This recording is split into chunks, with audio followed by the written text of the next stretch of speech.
Sullivan's Unheard Voices. I'm here with Nikki Jones. This is going to be epic. And here's why. I listen to your music, right, on SoundCloud. Like, oh my God. Oh my God. Thank you. Yeah. How did you get into music? Let's start there. Because this is okay. Let me preface this by saying something, right? You can tell, in my eyes, or maybe my ears, the difference between somebody who has soul in singing the blues versus somebody who's just singing the blues. And you really bring that that soul to the blues. That is just a rarefied thing. Thank you. So how did you get into to this sort of genre and this music? My dad growing up. Yeah. He was a blues musician for over 50-ish years, and he toured the Northwest all over. And I guess I can say this now that it doesn't matter. He was a fugitive for a really long time. Okay. Until 6 years ago. Okay. It was long story short, I loved growing up and hearing him play Allman Brothers, Jimi Hendrix, B.B. King, Eric Clapton, everybody. And I really enjoyed the soulfulness of it. And watching my dad up on stage with a full live band was that wow factor. He was so good at Southern rock. And it captured in me at about 10 years old. I picked up the guitar, and my dad, he's a guitar player. And so he handed me this Led Zeppelin discography guitar book, right? And I'm 10 years old on an acoustic guitar, and I'm yeah, I'm going to learn how to play all these. I love Led Zeppelin. And so I did. I ended up studying almost all the songs. And when I was 15, it kind of faded out. Okay. Just because I had other things going on. And then I ended up having 3 kids. And when I started having seizures at 21, I didn't know what to do besides, be a stay-at-home mom on SSI. Yeah. And I wanted to pick back up music again and follow through my dad's footsteps and just take on a lot of the originals he had written from back then and use them in my group now. And so when did you start picking up the music? What year was that when you started sort of picking back up? 2017. So let me correct me if I'm wrong, right? So you're getting new music, you're starting to pick things up, things are starting to pick up, then COVID hits. Oh God. Oh my goodness. So it was great. I went to a couple jams in 2017 and I met my sweetheart, Brandon Logan. Nice. And he's one of the best guitar players on the Northwest. I feel like most of the time he's you're blowing smoke up my ass, but I was just no, I'm not being biased. He's so damn good. And he helped me start my first band. Yeah. In 2017. We played our first gig on New Year's Eve, and our band was up and up and up. We started getting new members that were really good, reliable, super into what we were doing. We did the competition for the International Blues Challenge in 2019. Okay. And I went against my boyfriend's band. Oh, wow. That must have been a trip. It was. So was he playing for you and the other band? So you were just, oh, wow. That must have been a trip. I had to use Christian Pond from the Boondock Boys. Okay. Who's now playing with Jackie Rohr. Oh, I didn't know that. Yeah. So he's her guitarist now. That's awesome. Just off and on touring with her. And I used Christian Pond. And when I told Brandon, I was here's my backup plan. I'm going to hire another guitar player and we're just going to go for Journey to Memphis, and whichever band wins. Yeah. And he was okay, great. Well, I come back with, I hired Christian Pond. And he just looked at me. He's like, oh, you bitch. Oh, no. He's so good. I was yeah. But I knew they were going to win, and they did. Yeah. But right after, we went to the second round with Christian, and we played at the Waterfront Portland Blues Festival for the second round on July 4th. It was a magnificent day. It was beautiful. Johnny Wheels and Brandon Logan. Oh my God. Like, I couldn't tell you enough about them. They are top notch. And they ended up going through to go to Memphis. But me playing at the 4th of July, just at the waterfront, like, my career lifted. Yeah. I started getting hired for gigs so much. And it was great. COVID hit as soon as the boys got back from Memphis and the whole world shut down. And it was like, I go to Portland now, people don't even recognize me and they think I'm fresh meat. Like, Wow. yeah. And it's not like I've been in the blues scene for a really long time. You know, people should remember me, but I've been in it for the last 7 years. Yeah. You'd think that after showing my face for, a while, Yeah. even not even, being too local because I'm down here in Salem, but it's, I figured people would recognize me and they don't. And they're just like, so So can we go back for a second? yeah. It's something I always wanted to ask, Yeah. right? What does that feel like when you get on the stage for the first time and you hear that crowd like cheering you on? Because there's nothing like it in my book. No. Like, what is that like emotionally? What do you feel when you get up there and Oh gosh. The more people, the more energy you feed off of, and it is an indescribable feeling. yeah. You can't describe it, and it's almost like it gives you powers up there. Yeah.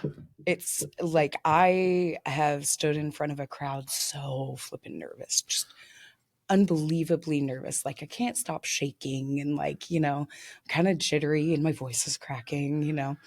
And then you get up there and I surprise myself with like different little runs and like I'm just feeding off of this energy in the crowd and I'm like, left and right, like, holy shit, I did that. Oh, that was cool.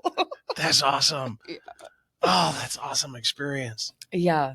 And I haven't gotten to the point where, people sing to my songs yet. Okay. I mean, some of them do. Yeah. But we're not too well known yet just because I haven't put my stuff out there like on Spotify and stuff like that. It's more underground a little bit until I can really get my feelers in there for my website and everything that's going to be coming up here pretty soon. So I know exactly how that goes. Yes. Like, I've been wanting to do this podcast for 5 years, Yeah. but I haven't been able to until now just because, my autistic brain wouldn't let me start.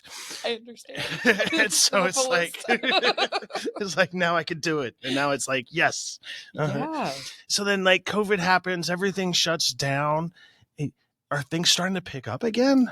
Things are starting to pick up. Because I know like a lot of places around here didn't survive COVID. Like, I know there's like what, 2 venues in Salem right now you can actually play music for? I mean, there's more than that. Okay. For sure. You have like Vintage Blast Off. Of course, everybody's renowned like Cheers spot in Salem is West Side. Okay. For like blues and rock and stuff musicians that just go there to mingle and do benefits a lot. There's the Bad Space, and then you have River City Rockstar Academy, who is always throwing on certain little concerts and stuff, different places. I know Ankeny Vineyards. I know it's not truly Salem, but it's still in the Salem area. Yeah. I mean, there's quite a few venues out there. You just need to find them. And now a lot more new ones are popping up, which is fantastic. And this is my plug for you all to go out and support your local artists because they need you as much as you need them. Exactly. So like when you're getting into this, and I think a lot of things, so something that a lot of people don't understand is the amount of work it takes to get to stage ready, right? It's a lot of work. So much. And like, so how do you combine that sort of work and sort of you get to that groove? So like when you're putting music together, is it like a collaborative process? Do you sort of do most of it? Like, how does that work for your band? So it's definitely collaborative because everyone has their own style. Most of my guys have been playing for years and years. They're a lot older, just because of the blues community. Yeah. So I have Bruce McKay, which plays with us. He's been with us since the very beginning. Yeah. He was my very first guitar player along with Brandon, and he is fabulous. He'll be 75 in October, and the man is still rocking it. I love that. Yeah, he's I my love favorite that. person. And so when it comes down to being collaborative, though, and creative, like it was me, Bruce McKay, Brandon, Logan, George Robinette. All four of us were like a core for so many years. Uh-huh. Like 2-3 years, it was just us, and we were hiring professional bass players to fill in. And we got together and we wrote this album that you heard Yeah. on SoundCloud. We got together and wrote it, and there was like 4 songs that my dad had written on there. 2 of them that were kind of newish, and then 2 of them that were written in like the 70s, 80s area. Yeah, I saw on there that one that you said your dad gave you permission to sing along or to use. Well, he just essentially passed me down his whole entire book of originals and was like, here, do what you want. That's awesome. Yeah. So there's 4 songs on there that he had written, and we collaborated on Hometown Girl, which is, I love that song. Yeah. But every time I collaborate with musicians, it's almost like really hard for them to recognize the patterns and Oh, interesting. yeah, I don't know what it is about that song, but everyone is like, wait a minute, what's the count on this song? How do you figure this out? That's fascinating. And so when we went into the studio and recorded that song, like the horns had one hell of a time trying to do the horn parts because they just couldn't internalize it. They couldn't groove with it just yet. And but working on the whole album, though, I mean, we all wrote songs for that album. Yeah. And it was just overly practicing for about 2.5 years of nonstop, like, hey, let's do a little stop here, or hey, we need to do like a unison walk down here, just super creative, like Allman Brothers stuff. We listened to a whole bunch of different people that we love to listen to and incorporated all these really cool ideas into that album. And I really think that the creativeness between all of us, that's what made it an amazing album to begin with. Yeah. Yeah. It was really unique. I've had a lot of compliments on it. I enjoyed it like thoroughly. Like I was I don't know what else to say other than that. Thank you so much. Yeah. Yeah. And the musicians in the community, they fully supported us. We hired Nathan Olson on keys. Oh, nice. And Justin Shepage on bass. He's such a beast. And then we used his horn section from Despite the Whiteness. It's called DTW. Yeah. Yeah. We used his horn section, and it just came out so fabulous. That's awesome. Yeah. So, like, take me through, like, so the community down here, right? So it's a very close-knit, tight sort of music community. Oh, yeah. And it's rare to have an industry where people support each other and their growth, as to some other industries that I know of where it's very cutthroat. It's very sort of, it's all about me. It's all about me. For some reason, in this pocket that we have here, it's a really collaborative experience. Is that something that just sort of happened organically, or is? Yeah, I mean, I would say Salem Kaiser local music scene is a lot more friendlier than Portland. I would say so. Yeah. Uh-huh. That's fair. Uh-huh. Portland, with all the big cats and stuff in the blues scene, it was really hard for me to kind of get in the groove and kind of tiptoe my way in there and kind of be known, to where I walk into a room and it's like, oh, hey, there's Nikki. Not just, oh, hey, there's Brandon Logan's girlfriend. Because when the boys went to Memphis, like I said, they blew up. Yeah. They got so flippin' popular, but also it helped that I was in connection with them for me to get more accepted in Portland, for sure. And it's not the fact that it was like that way on purpose. It just kind of happened that way. Yeah. But here in Salem, when Brandon was doing the jam over at Shotsky's, when it was Shotsky's, I would go there every Monday night. Every Monday night, they had that jam for like a year, almost a year and a half-ish. And it was the only blues jam that was like super good that I really wanted to go to locally. You Of hear course. that, local community? There's a need. Yeah, Uh-huh. yeah. We've off topic, me and Brandon have gotten asked to do a couple of jams here locally. They just don't pay what they used to. So Oh, that's the hard part. And like we want to be there to where there's minors allowed too, because yeah. we had a really good collective underaged group of musicians that would come out to Shotskis when we held that jam. It was really cool. But I feel like the local scene here is just so much more inviting, and there should be a lot more people to kind of step up to the plate. And with us having 3 kids, like it's hard to even spend time at home with, Brandon Right. having 2 jobs and then having 2 bands, including our band. It's a full-time thing. It's a full-time and then some. Yeah. Yeah. Yeah. Like, Absolutely. that's a good point, right? Because like a lot of people are under this misconception, like you put out an album and then you've made it. Like you're financially secure. Like that's not how this industry works. Like there's a grind involved. Yeah. And it's not the easiest of tasks to get to that point. No. I mean, if it wasn't for the girls in Oregon City Mhm. that owned the Vinyl Tap, we wouldn't have an album. We'd played there so many times locally, like with Johnny and Brandon's band, and then with my band. Yeah. Those were the 2 bands that people would go and see for quite a few months over there, Yeah. and they booked us about once a month. Then they had to close down because of COVID. And the girls were like, I've heard your album so many times live. I need to see it made. So when they shut down, they held a fundraiser for us, and they sold all the like really cool stuff in the Vinyl Tap and had people bring stuff in.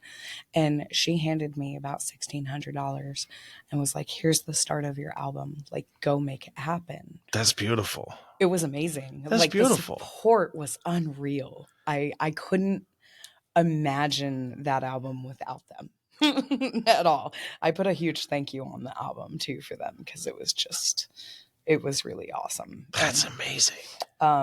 With the musicians stepping in. Yeah. When I mean, we had support from Nathan Olson and Justin Sheppage and the horn players and stuff. I thought it was going to be an arm and a leg to hire these guys because they are so dang professional. Yeah. But no, they took some of the lowest cut, and they were like, dude, I just want to be here to support your music. It's good, and we like what you're doing. And I overwhelmed with love. That's so awesome. Yeah, it was almost handed to me. And then the studio that we did it at, which is Wavelength Studio here in Salem. Yeah. Jason Carter's fantastic guy to work with. Yeah. He works so damn fast. I've never seen somebody in the studio, a producer and stuff, that just works as fast as he does with the high quality equipment that he has. It was insane. And we got a huge break in the price for our album, just because he's like, I don't care. He's like, I love this. He's like, Nikki, you're my favorite blues singer. Let's just do this thing. We'll worry about payment later. And I'm like, are you kidding me? So I'm just, that whole entire month in the studio, I just think I was bawling endlessly. It's very strange. So I've only been in Kaiser for less than a year. Oh. And I have had a very similar experience than you have, right? Like I have never felt more welcome and accepted in the community than I do here in the Salem Kaiser area. And I come from an area that wasn't accepting, that was very sort of rigid in their belief structure. And so like to be here, and I'll never forget, like the first day I ended up in Kaiser was totally by accident. I totally took a wrong turn. And not only did I take a wrong turn, I ended up in the apartment that I'm in now. And if I hadn't have taken that wrong turn, I wouldn't have been living in Kaiser. That's awesome. And that one little change led to all of these opportunities in my life that I know would not have taken place anywhere else on this planet. Because it's something weird in a good way. Yeah. Right? Like we're in this church. Yeah. that is an affirming church that welcomes everybody. Yeah. Like, that doesn't happen. That's amazing. 'cause Except I'm for over here. Awesome, like, Right? like, thanks. But they've been amazing.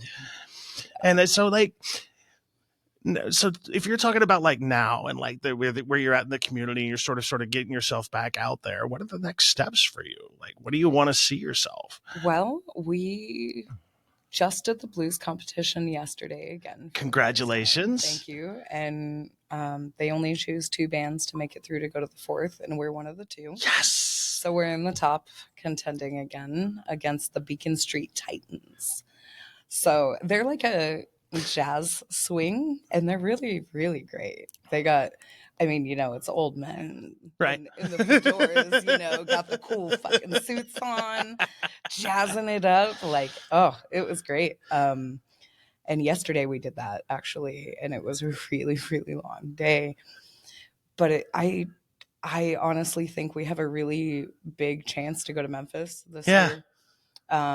If we do make it through, we'll be going in January of next year to go to Memphis, and you compete internationally against 250 bands. Oh, that's awesome. It's insane. That's so awesome. Mainly people just go every year just to grab the connections and go and see the amazing bands. Yeah. And one of my biggest influences is Daniel Nicole. Okay. And when the boys went to Memphis in 2020 for the 2019 Journey to Memphis, Brandon sent me a photo of him and Daniel and Nicole together, and I was like, God damn it. Like, you were out like that. No, like, I almost would be like, don't share that with me. Yeah, exactly. And so, like, I was just like, oh my God, like, don't wash yourself until you get home. I just want to sniff her. I love that. Oh, I love that. He was laughing the whole entire time. But I mean, with the Journey to Memphis thing, like, when you go and you make a name for yourself or you make it to the finals, like the boys made it in the top 5 when they went. Yeah. Top 5 out of 250 bands internationally. That's unheard of. Huge. Yeah.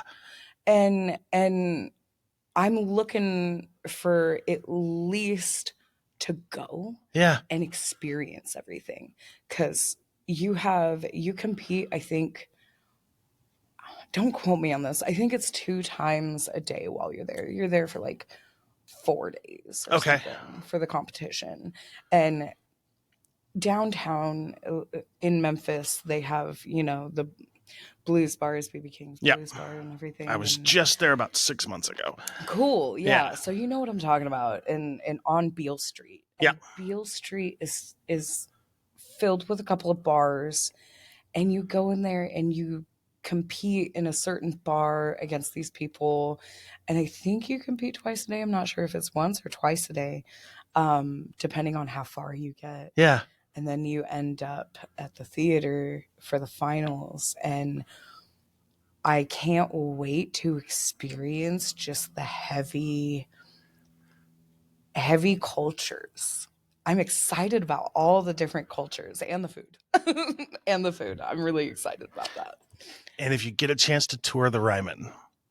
Yeah. Do the tour of the Ryman. Okay. It's phenomenal. Oh. Yeah. And the acoustics in there, oh my goodness. Ooh. It's just like unheard of. Just like the whole system, the whole place was just designed and lives and breathes music.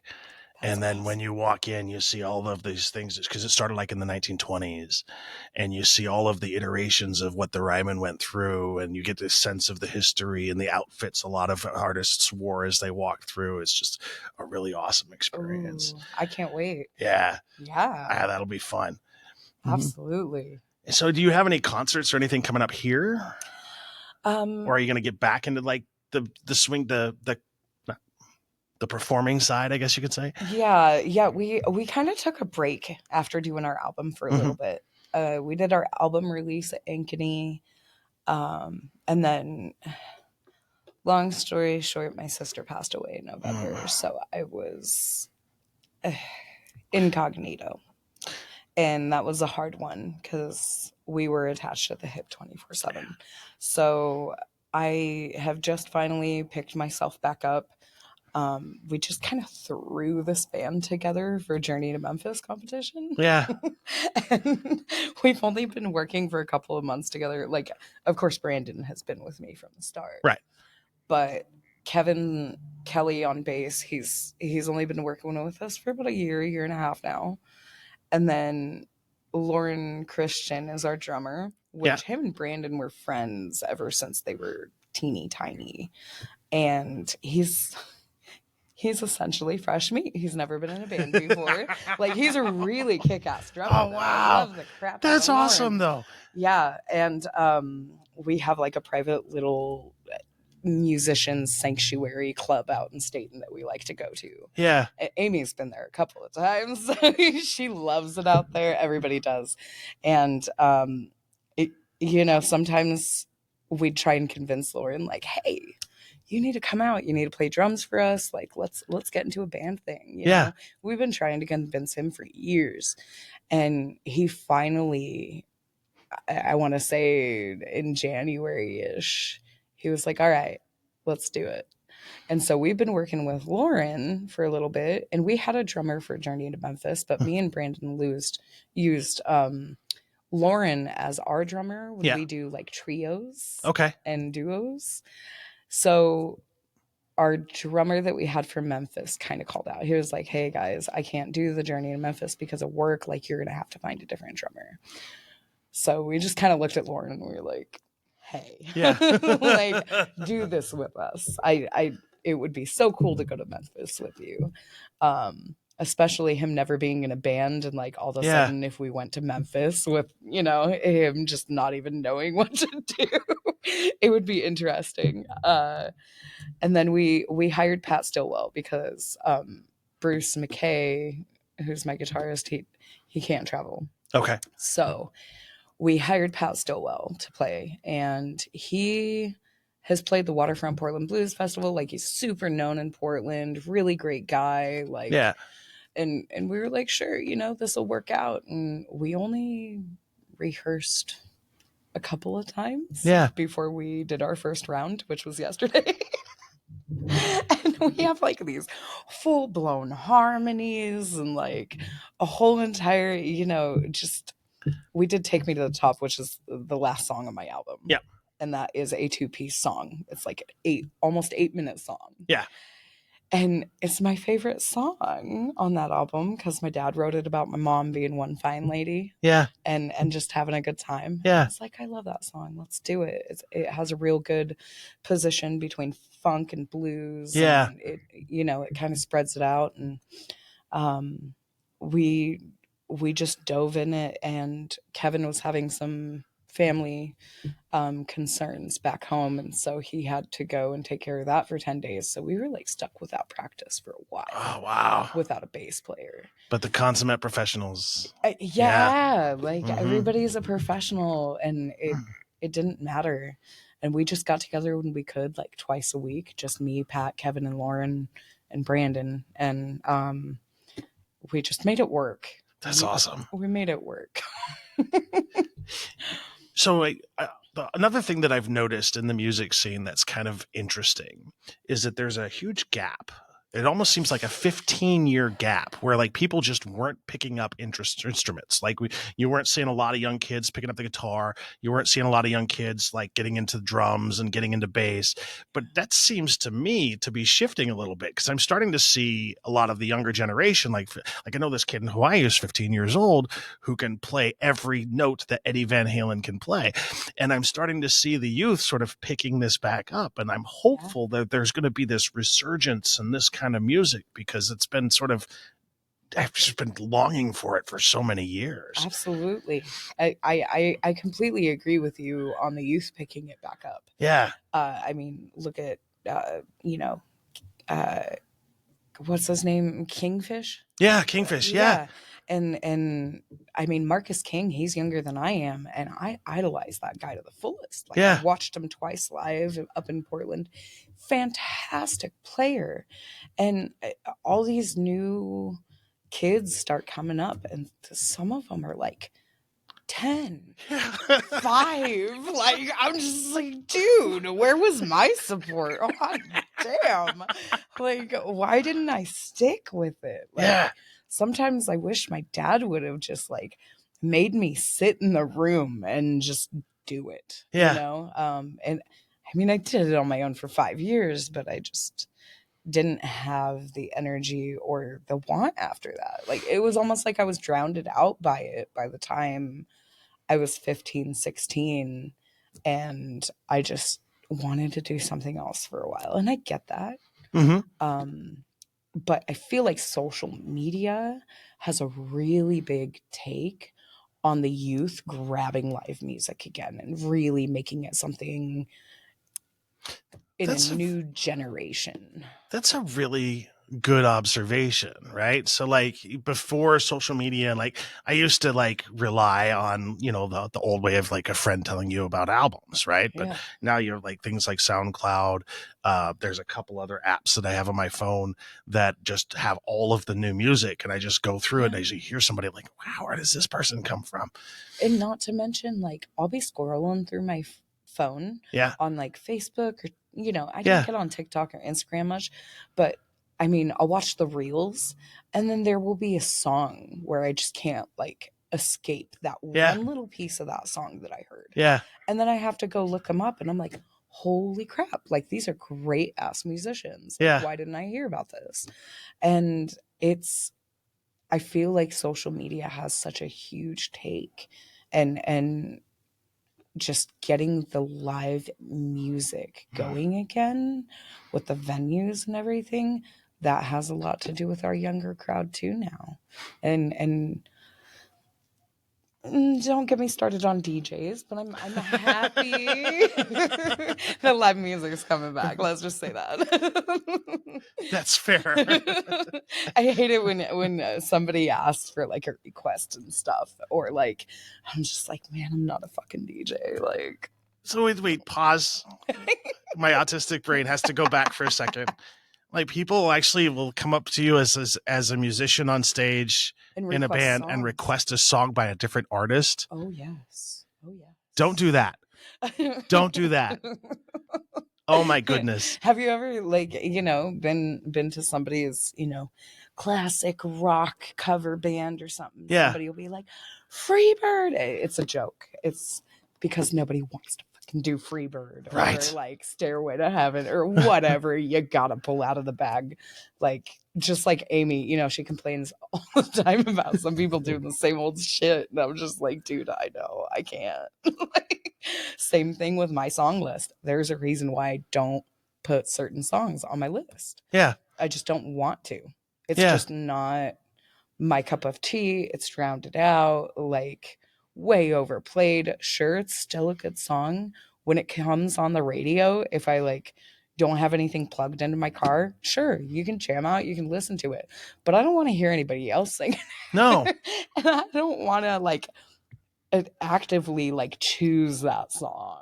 And if you're going to the Nikki Jones band, you're not going for Aerosmith. You're not doing that. Yeah. Like, it's just no. Like, Yeah. just enjoy the music. And one of the things, so music and I have a very interesting relationship because I'm on the autism spectrum. I use music to sort of help communicate through my emotions. Oh, yeah. And so, like, I have different songs that have different lyrics that I can pull up in different events, and I go, I have the perfect lyric that can explain what I'm thinking because I don't have the bandwidth to right now. Mm-hmm. And so much of that is just on the fact that there's such a disparity in music, and how crappy this world would be if everybody sounded the same. Yes. Like, yeah. My favorite, when I'm feeling that way and I need to explain myself or express myself, not just to somebody, but just to myself, Yeah. just to be in my feelings, is Brandon Boyd. Yeah. Incubus all the way. Like, I could listen to his lyrics forever. They paint such a beautiful picture no matter what he's saying. And I could just, the relation there is top notch. My favorite songwriter, hands down. Mine is definitely Maynard.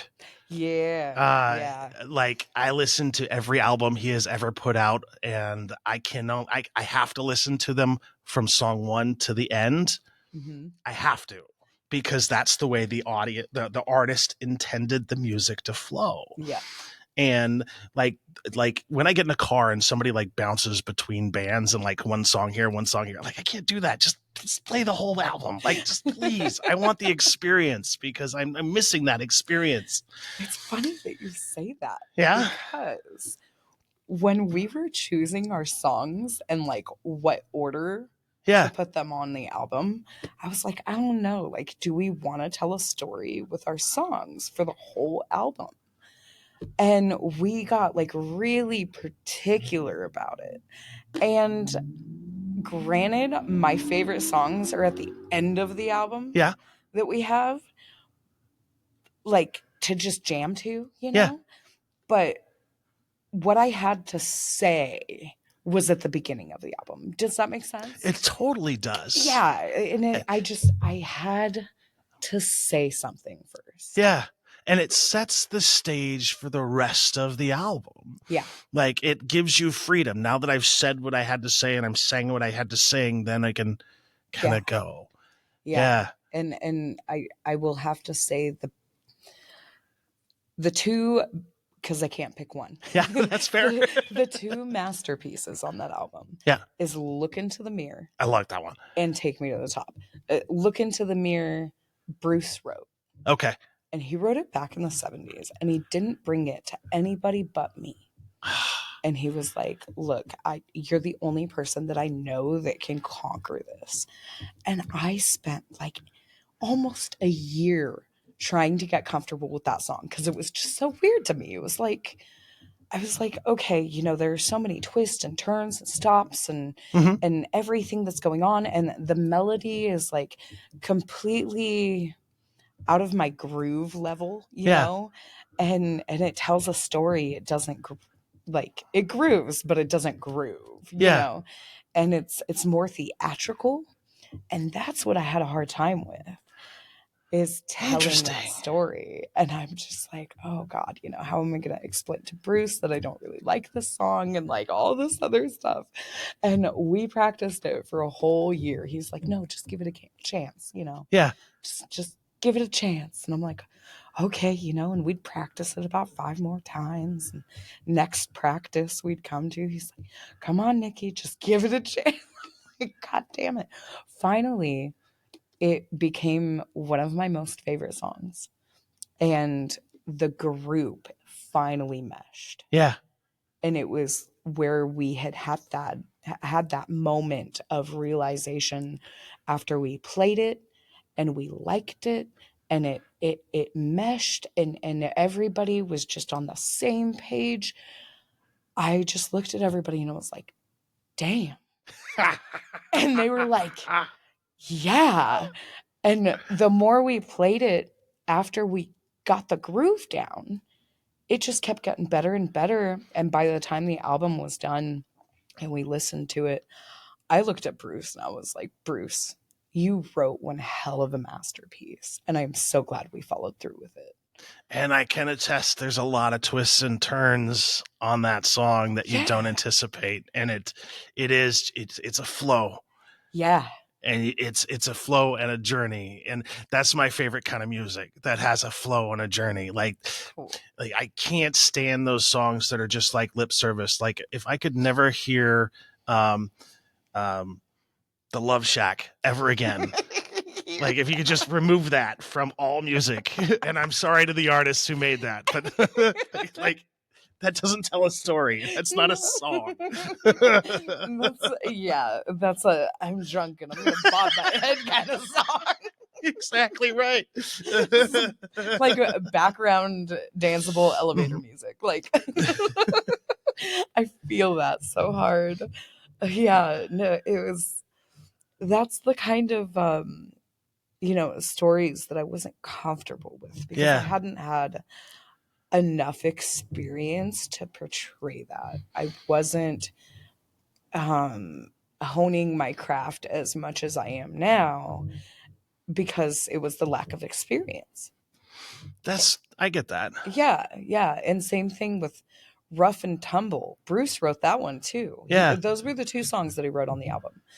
And Rough and Tumble is like this blues waltz with like a little jazzy vibe. Yeah. And it was so hard for me to get into character. Like I literally had to imagine myself in a red sparkly dress sprawled out on a piano, just like, just I love it.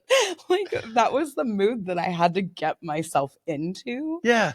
before I performed that song, because it tells a story about heartbreak, but it's a catchy waltz. And you have to walk that fine line between singing that kind of song, and it harkens back to what I said in the beginning, right? Yeah. Like if you have the soul to sing it, then you can sing it. But if you don't have that soul to draw on, then yeah. Mm-hmm. Like it's so funny that you say that, because I've always had that, that little niche for the bluesy soul side. Yeah. Just from my dad and being raised by old biker hippies, I guess. Yeah. I should say. Right. And like it gave you that sense of you've been through it. Right. But with my certain when I first started out, I was reading off of a phone for like the first 5 months. Okay. Finally, Brandon was like, "No, you're not doing this." And we were still friends at the time. We didn't date until like a year after we had started jamming together. And he was like, "No, put the phone down." He's like, "I don't care. Just make up crap. Just make it up." He's like, "Everybody wants to hear something that you have to say, not something that you have to read." Yeah. And I'm like, okay. Finally, within 2 months, I remembered all the lyrics and I got rid of the phone. Yeah. And it was hard for me to do that because of my seizures and stuff. My brain, my memory, just there was a lot of obstacles in my way. And that's kind of why I started singing again in the first place, is to rebuild those wires in my brain that I had connectively lost within the past couple of years. Okay. Having grand mals. And it was the best thing in the world because I could hardly have a conversation. Yeah. But I can remember like 70 songs off of the top of my head. Oh, I know how that goes. Yeah. Oh, let me tell you about echolalia. Like that was the only way I would communicate for the longest time, was through song lyrics and movie quotes. Like that was the only way I would communicate. And it's weird because like I grew up feral, if you will. Love you, Dad. You weren't there. But so like all of my like social interactions and all of the stuff I learned, I had to sort of teach myself through 3-channel TV. So like everything that I learned from viewing other people, and talk about a culture shock when I joined the military. And it's like, no, you have to get along with people. Wow, yeah. But that is what got me the structure to be successful in life. That's amazing. Yeah. If it wasn't for the military, I don't know where I would be. That's insane. Yeah. The insane part is, and I don't understand this, but if you have a diagnosis of autism today, you can't join the military. What? Yeah, I know. And it would be like the one thing that I would recommend folks to actually do that could help, but you can't because you have that diagnosis. That's insane. It doesn't make any sense to me. No. Yeah, but it's the world we live in today. That's ridiculous. Because, I mean, I can understand to where it hurts the military, but I can also see the benefits. Yeah. And, I mean, people with autism, like in some spectrums, they have a huge amount of knowledge in just one in particular thing. And if that's being, a crazy like genius on certain vehicles or whatever, guns, like being a sniper, whatever it may be, like you could have a complete advantage to where you could put that person only in that one spot to do that thing. Yeah. So that they're kind of lacking now. Yeah, isn't that strange? Like they're shooting themselves in the foot. Pun not intended, but yeah. That wasn't totally intended. That was awesome. But yeah, that's I don't know how I feel about that now. Yeah. That sucks. I'm an ex-military wife. Okay. So I have kind of been there, done that, seen, Yeah. what it's done to people. Oh, 100%. I was a mechanic. Like, I wouldn't wish like an infantry soldier on anyone. Yeah. But like a mechanic, you got it made. Right. Yeah. It's hard with the vices and stuff that they had used, and actually deadbeat dad. Yeah. Yeah. So deadbeat dad was one of what I call a 5-minute song. Yeah. And it was about my ex that was in the military. So if Okay. that tells you anything about my experience with military men. Not all men, but no, but it's legit, right? It is legit. Yeah. It was hard for me. So like, I have always had a problem with that type guy, right? Like if you were to like look at like people in general, it's just that macho sort of brovio sort of like treating women like objects. Like I never got along with that person, but that is the predominant sort of person that joins the military, right? Is somebody who's like that. And the military unfortunately feeds into that. Oh yeah. And it's a cycle. Oh, absolutely. Mm-hmm. One of the worst. Yeah. So like I made the conscious choice when I joined the military not to date anyone, because I didn't think it was fair to be in a serious relationship with somebody knowing that at any point I could be gone for 2 years. Right. Yeah. It was a sacrifice that I had to make, but I thought it was the right thing because I saw too many people getting divorces, too many people all the DV, and it was just rampant. And now these days and age, people are getting divorced because they can't afford to be married. Yeah. Yeah. It's horrible. Yeah. Yeah. Yeah. Isn't that wild? It's so wild. It doesn't make any sense. On what planet does that make sense? Brandon was like, because a lot of our fans come up to us. Yeah. Like, hey, when are you getting married? Yeah. Like, you guys are like the perfect couple that we know. Yeah. Because we've been together for about 6 years, and we've never fought. We've never argued. We've never bickered. Like, he's the kindest, most sweetest soul I've ever met. And the perfect dad. Like, perfect. It's insane. This man works his butt off too. And I'm like, how did I get so lucky? To where none of that ever occurs. And I can heal all my PTSD and past trauma and, go through life doing something that I love to do with somebody that I love. And it's kind of insane to me watching people, like, how many questions I get in one gig of when are you guys getting married? Wow. And I'm just like, oh God, and we've talked about it and stuff, because Brandon kind of looked at me and he was like, well, maybe we have to get married for our fans. Like, what if it's for our fans, not even for us? Like, is that a thing? Like, I was like, yeah, it could be. It could be. And I was like, and we started talking real talk and financial and everything. And we're like, we can't afford to be married. Yeah. We can afford a celebration of love, but the government doesn't need to know that we fucking love each other. Like, why? Yeah. Right. What is that piece of paper going to do? So you can tax us because we're in love? That doesn't make any sense. 100%. Yeah. So we've just kind of, if we do go down that route, it'll just be a celebration of love. But, I don't see why you need the paper itself. Yeah. You know? Like I never did understand. Like I always was under the impression like love should be just love. And if you're happy with what you got, then you should just be happy with what you got. Exactly. And like a superstitiousness. Yeah. Like a little bit. Yeah. Piece of paper changes everything. Yeah. I don't know why. It's like a fucking curse. Like you sign a piece of paper and your love just goes right out the window. And it's a weird contract that you're signing. Yeah. It's like the weirdest contract ever. Yeah. And it's very contractual. And I think of love as not contractual. Exactly. So like I don't understand.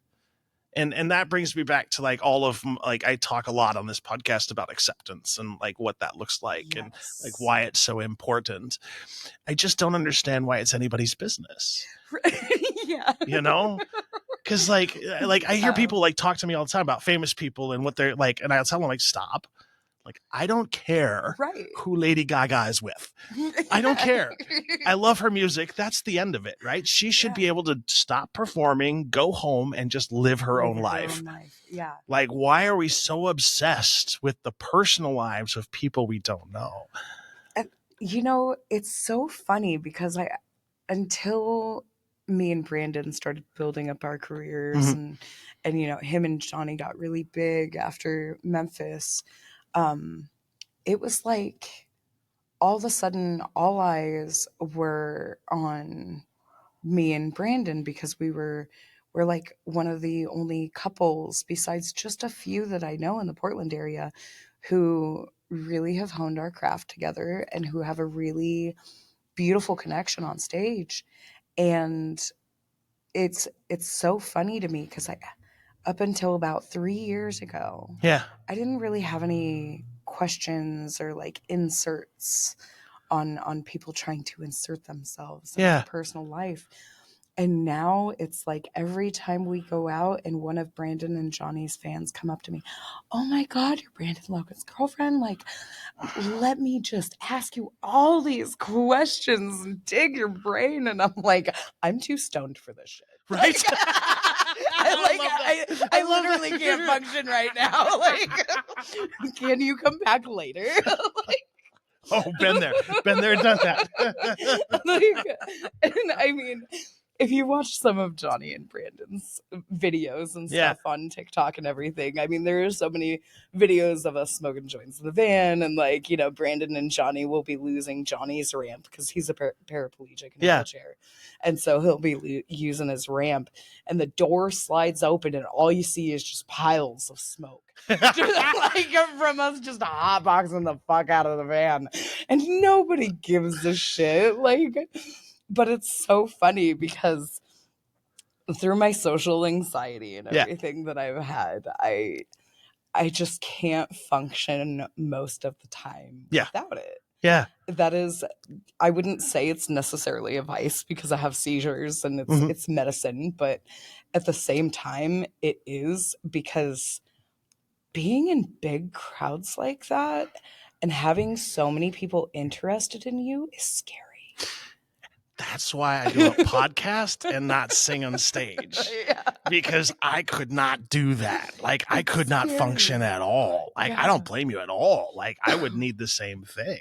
Yeah. And like the main thing that got me through, crazy enough, a lot of people ask me about this. How did I stop having so many seizures? Yeah. And it was microdosing on mushrooms. And it has cured my brain to the point where I can now have conversations. I know how to put on my shirts. I know how to go to the bathroom by myself. I can take care of my kids. Like, I can drive them to the park whenever the flip I want because I have my license back now. Like, I have full function of my life again. And it has been something that I've been yearning for a really long time. Yeah. And Brandon got together with me before I was able to function like that. And he had helped me through so much. And me being a mom in particular and just helping me out with daily stuff and being a huge support for me. So with my sister introducing me into that world, because I was a goody two shoes. Yeah. I only smoked pot. I've never tried anything else, and maybe occasionally had a glass of wine. But yeah, she was like, no, sis, you really got to try this. You really got to try this. And she saved my life with it. And when I started getting up on stage on big, like watching big crowds, I was like, ooh, I gotta reset myself. Yeah. And so I'd take a small cap right before I get up on stage every time.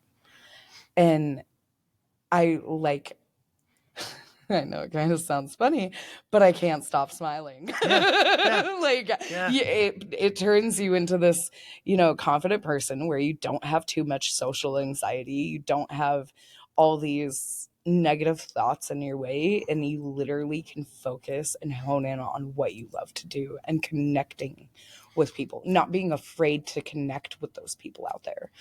And that was my favorite thing once I got the hang of it and I wasn't having challenges against my anxiety and depression. Yeah. It mushrooms was the only thing that got me through the military in Germany. That's amazing. Yeah. So when I was stationed in Germany, it was the first time I was ever like away from home. Yeah. I had no connection with sort of anybody. I didn't know I was autistic at the time.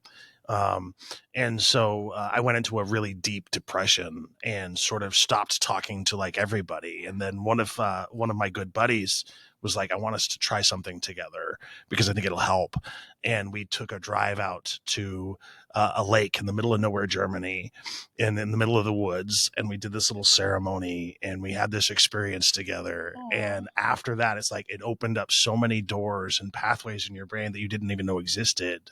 And it was at that moment, it's like, okay, I can do this. Like Yeah. I was able to talk to myself in a way that you weren't able to just sober, Yeah. because my default is negative self-talk. Yeah. That's my default. And I don't know about you, but my experience on mushrooms is you can't. Like you can't have a negative thought. Negative thoughts, like, no. It's just not a thing. Yeah. Yeah, no, Mhm. I'm the same way. Mhm. That is completely, I've had so many people ask me about it. Yeah. You know, the microdosing situation and the using it as a medicine, Yeah.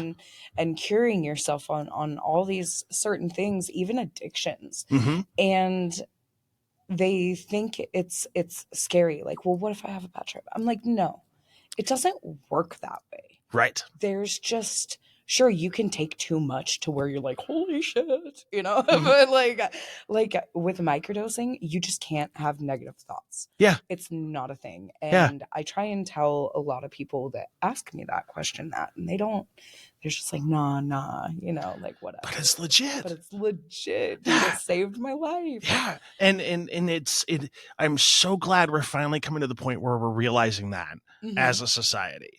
Like, and I Yes. know Oregon is like way far in advance of other places. So we're looking into this feasibility of doing like psilocybin, like as a thing, as a Yeah. treatment. Yeah. And I always recommend, like, if you have a chance, like, try it. Like as an adult, Absolutely. try it. Yep. Because I mean, seriously, I don't regret a thing. Yeah. I don't regret a thing. And like I said, you know, I'm a goody two shoes, you know. Yeah. And I had never tried anything else, and I was scareder than crap to, Yeah. you know, go down that road, to be honest with you, being a mama 3 and Yeah. epilepsy and all this other stuff. But all the studies and stuff, Yeah. I had read on it, so much knowledge that I had obtained from all these different, you know, And- websites, and it was just insane. And the part that I like struggle with even to this day was this is back in 1996. And Europe had already figured this out. That's how we learned it, because Europe's like, Yeah. if you have this, like, this is where you go, this is what you do. So like in Europe, they were all about this back 20 years ago. And we're just now catching up. And it's sad to think about how many people missed out on that opportunity. Yeah. Because we just looked at it, and this, like, the origin of why it's illegal, it just makes no sense. No. Like, no. based on all racist old white men thinking that this was going to impact white women somehow, so they outlawed it. Yeah. Like, I know. that's what like, anyway. Yeah. I could go on for hours. Same.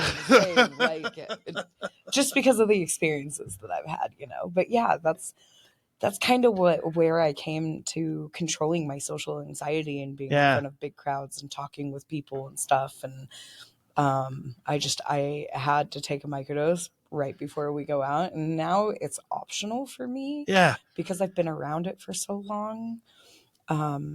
But some days are harder than others because I don't want to deal with people when I have to. Yeah. Because I'm a really strong introvert. I really love being an introvert. I can be a social butterfly, but it's a lot of work. Yeah. And I love being an introvert. Like, give me some good music. Give me an instrument in my hand or whatever, you know, maybe a book to write down some lyrics. And like 1,000 joints, and I'll be comfortable. Like, and I'm an extrovert as long as there's no more than like 4 people. Yeah. I can do phenomenal in any sort of social situation as long as there's like 4 or few people. More than that, my brain just can't handle all of that at It's once. like an ADD thing Yeah. for me. I can't focus on everyone's conversation. Yeah, it's impossible. Yeah. Yeah. And when you're in that kind of a group, so that was my situation yesterday. Yeah. I had so many supporters there for me and Brandon and the band that I had like not just the band, but their family. Yeah. It was so big that we all ended up just having our own little conversations inside this huge ass group. And we'd go, we went down to the parking lot, and we were standing by my car, and I lit up a couple of joints that I had rolled, and we were kind of celebrating. Yeah. We had a big group of like 12 to 14 people outside around the Nikki Jones band mobile, just fucking toking it up outside of Catfish Lou's, right? And we had such a big group that my Uncle Jay, who does my merch and stuff, and one of my biggest fans, he was talking to one of the gals that came out of the building. Yeah. And I didn't know what was going on. I was just talking to people, having a good time, celebrating. You know, we were hanging out with the vice president of the Cascade Blues Association, Timber Blakely, and his beautiful wife, Paula Bunyan. Yeah. She's chair of the CBA, and just a whole bunch of people. Ty, one of our judges, Ty Curtis, he's a great guy, and his girl. And we were all just reminiscing. And we get in the car, me and my Uncle James, and he looks at me and he goes, "You know who came out of that building?" And I said, "No." He goes, "That was the owner of Catfish Lou's." And I said, "Oh?" And he goes, "Yeah, she said no tolerance to smoking marijuana outside at all." And he looked at me and he just goes, "I told her they were cigars." And I was like, "Uncle Jay," because Timmer had like a big fat cigar, and all the joints that I had rolled had like the brown hemp wrap. Yeah. So it like they all looked like cigars, and there's like 4 of them going around. And she was like, "Oh, I'm so sorry," apologizing up and down. Like, I'm like, "Girl, do you even have a nose?" Like, like, you know he's bullshitting me right now. But he's like, "Yeah, I told her they were cigars," and we just had a good crack up in the car about it. Oh, that's great. It's like, "Oh, you're a genius." And I'm sure it didn't look any different because of the big cigar Timmer had. Yeah. But it's like, why? I understand it's with the alcohol and the weed mixture for the bars and stuff like that. But like, why the fuck? If we're not doing it inside your establishment, in your smoking area, or, you know, like, it pains me. And it's so funny because it only happens if it's just me and my band. If it's Johnny Wheels and Brandon, nobody says a damn thing. Isn't that funny how it works out that way? It's, you know, with all the TikToks and the videos and stuff they have of them smoking joints. I mean, I'm assuming they look at their social media and go, "Well, guys, don't worry about it. I mean, Johnny's going to do what he's going to do." And I wanted to circle back to something we sort of touched at a little bit earlier, because I think it's important too for people to hear. So like all of the young people who might listen to this and have social anxiety or have something along those lines, don't limit yourself, right? No. If you want to sang, like do it. And there is spots, like you don't have to be like an extrovert, like this one type per person to be a good singer and get in a band. Exactly. And I think people need to know that. Yeah. I really had the help of certain people that I trusted in the community. Like Joe Conley, he was one of the first people to greet me. Yeah. Michael Link, he doesn't really play anymore, but he was my very first like really dedicated sweetheart of a bass player. You know, they welcomed me with open arms. And Joe is a very high functioning autistic person as well. And he's kind of outcasted occasionally Yeah. when he gets too excited or, whatever. Like, he does quirky little things. And I just think it's cute. I'm like, whatever, Joe, you're fine. He's like the 65-year-old that like gets really excited and can't control himself. And I was so introverted because I'd just gotten out of a really toxic relationship. Yeah.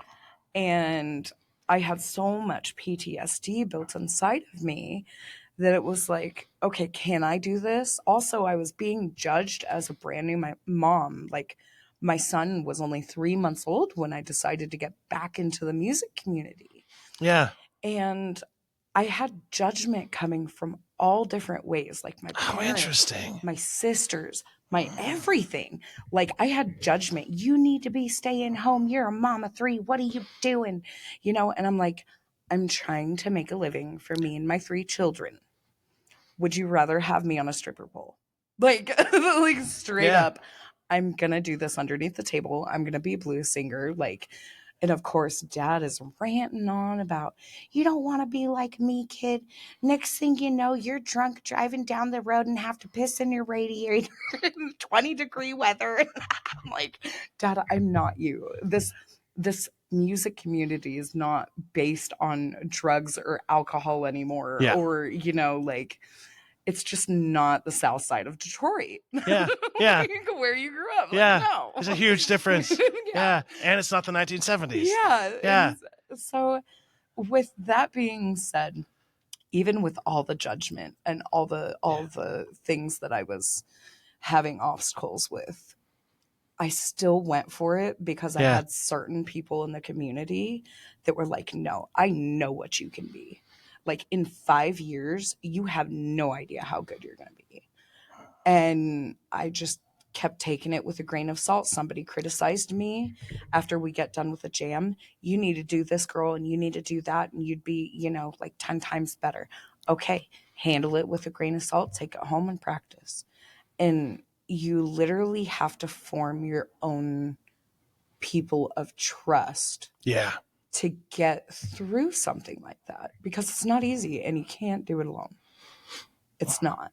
100%. Like I remember, like, in school, like I always thought I was going to be a failure. And then when I got into college, when I got out of the military, I took a random class with Professor T.M. Sell, which I'm sure he'll reach out to me later.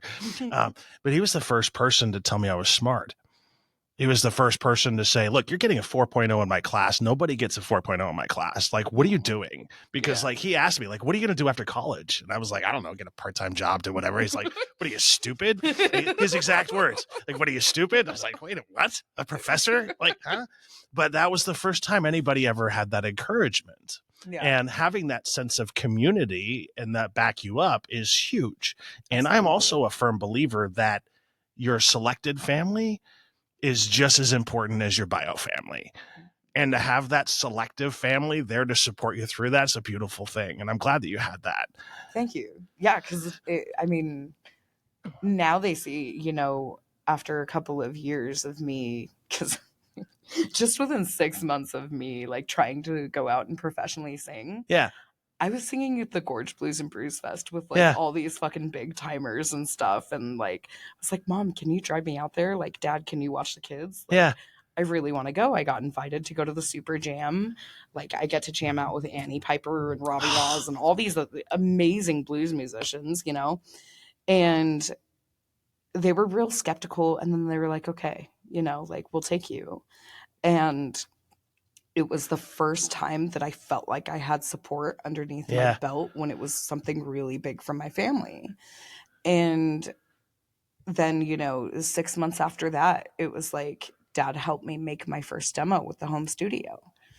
And it's like, okay, now I'm finally getting something to where I'm not getting questioned or, just picked apart and pulled apart by my family members of why are you out in a bar on a Monday night when you have 3 kids? It's like, no, that's not what I'm doing. Right. So the support gradually came apart from the community's support, which I really enjoyed. And that's why I love Salem Kaiser support so much more than Yeah. I do with Portland, because it was so hard Yeah.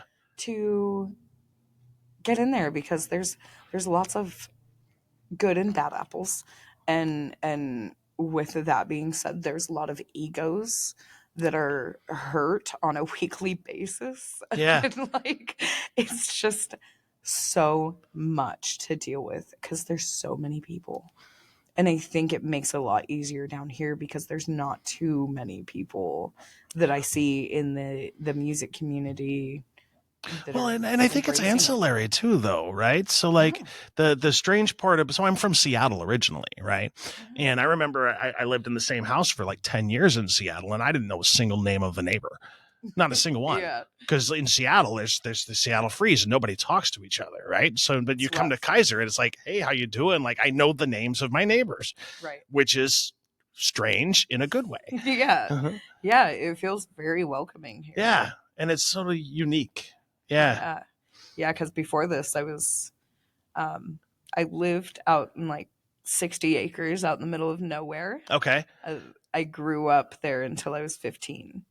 And my whole entire world was either outside in the woods, we were climbing trees, or inside doing music or art. That was what I grew up with. And we used to have these big, my parents would throw on every year a really big just jam for Yeah. like 3 days. People would camp out in their tents on our property and get super fucked up. And like I was Yeah. around it all the time, but they had such great music. And I think that's what kind of divided me from being social, was just having the musical interaction Yeah. without the social interaction every day. Yeah. And those little parties that I had and watching everybody get together and collab was like, oh wow, like this is what dad does. Like this is how Yeah. we do it. And then growing up, when my house burnt down when I was 15, Mhm. we lost a lot of music equipment in the house, so much. And I just kind of lost my want to do it Yeah. anymore because we didn't have the property anymore. We weren't out doing really big, jam collabs and stuff with dad's friends. And it was very meh and very taking a pause on everything. And I had to find a new way of life. Yeah.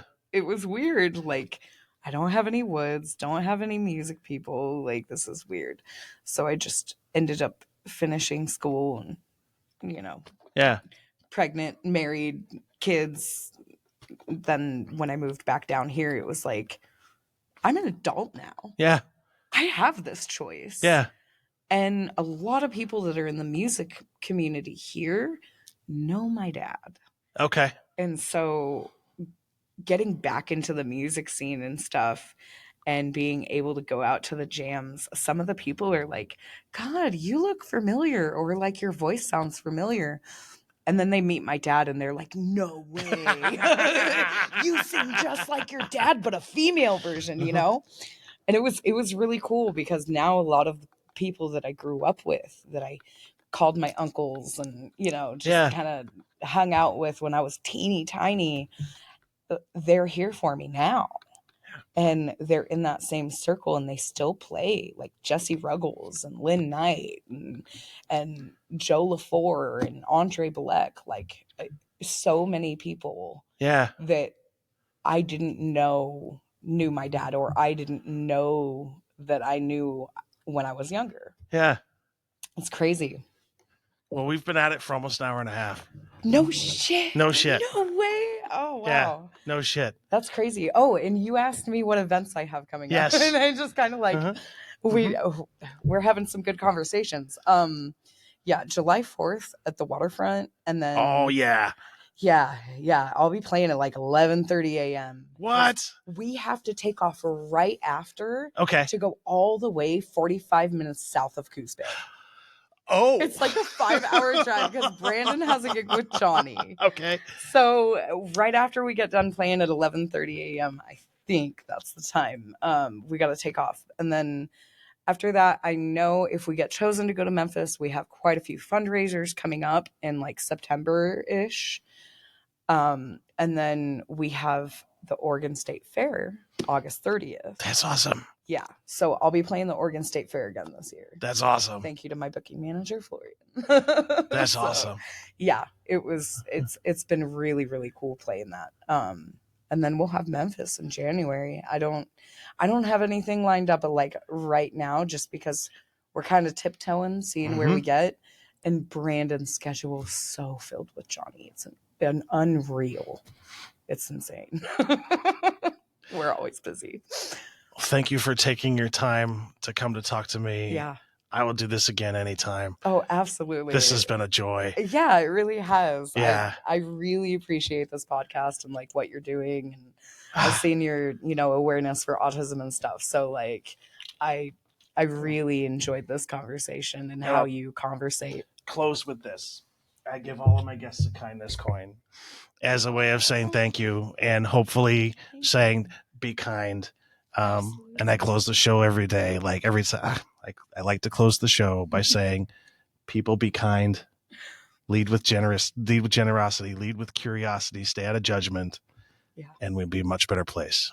Absolutely. Perfect. Thank you so much, Nikki. Thank you so much, man. I really appreciate it, Sean.